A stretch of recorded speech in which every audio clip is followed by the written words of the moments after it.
In this tutorial, we are going to take up higher order derivatives. First of all, the first derivative simply means the normal derivative.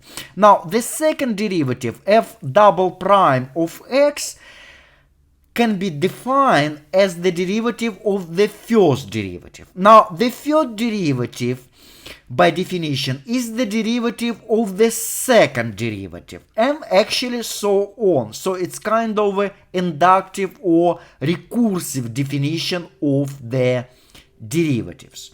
So for the nth derivative of f, so we want to take the derivative of the previous one, f n minus 1.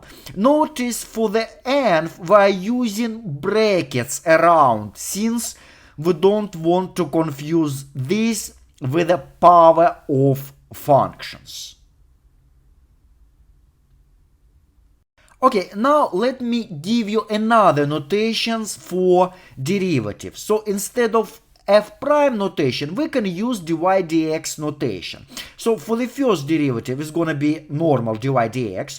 For the second one, it's going to be d squared y over dx squared.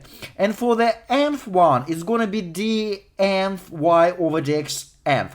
Notice that for dy, your derivative power belongs to d, so it goes with d. However, for the bottom, this little number goes with x, so it's worth to remember.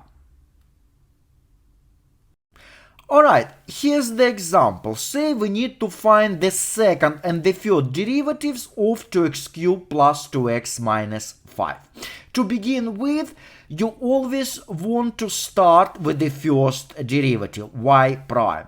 And since this is a polynomial function, all you need to do is just use your power rule for derivatives. Remember that the derivative of any constant is just 0, so the derivative of negative 5 is just 0, so negative 5 goes away.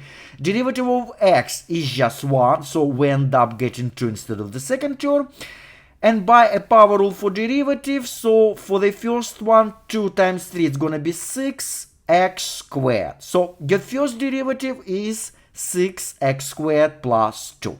The next step, we want to differentiate this function, this derivative actually.